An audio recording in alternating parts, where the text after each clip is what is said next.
তো good morning সবাইকে। তো আজকে অনেক ভোর ভোর উঠে পড়েছি। তারপর থেকে আমার বাড়ির সমস্ত কাজটা সেরে তো এখানে আমি কালকে রাতের খাওয়া বাসনগুলো গোছ করে নিচ্ছিলাম।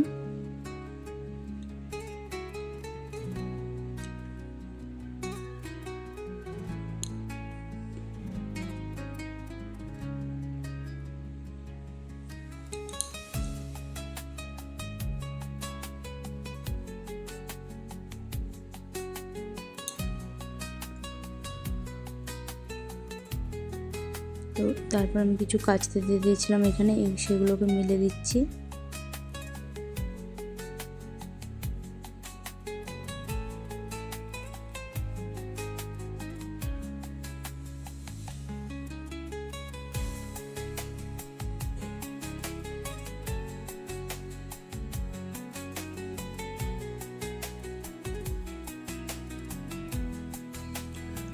আর এখন এত বাতাস চালায় যে ক্লিপগুলো যদি না দিই না, জামা কাপড় সব উড়ে পড়ে যায়। ওই জন্য এখানে আমি ক্লিপগুলোও লাগিয়ে দিয়েছিলাম।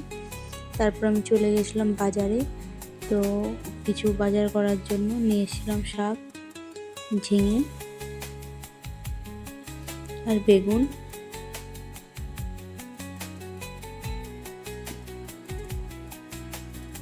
তো ওখান থেকে আসার পর এখানে আমি ব্রেকফাস্টের জন্য পোহা বানিয়ে নিয়েছিলাম। আর এখানে সবজি নিয়ে আসলেও আজকে একটু মনে হলো যে সোয়াবিনের তরকারি বানাই, তো এখানে কিছুটা পরিমাণ সোয়াবিন ভিজিয়েও দিচ্ছি। তারপর এখানে ব্রেকফাস্ট করে তো শাকগুলোকে গুছিয়ে রেখে দিচ্ছিলাম। তো শাকটা এখন আজকে করবো না, তাই এখানটা নিচেটা কেটে ময়লাগুলো ফেলে দিয়ে, কারণ প্রচুর এখানে শাকে কী হয় যে লাল মাটি থাকে, তো তাই রেখে দিচ্ছিলাম। তার সাথে যা সবজি এনেছিলাম ওইগুলোও রেখে দিচ্ছিলাম।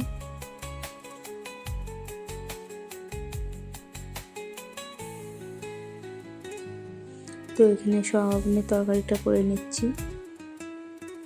এরপর থেকে কী হয়েছে যে কিছু ক্লিপ আর নেওয়া হয়নি। তো বিকেলবেলার দিকে একটা বান্ধবীর বাড়ি গেছিলাম, তো আসার পথে দুধ আর ও এখানে দিয়েছিল ঘুগনি।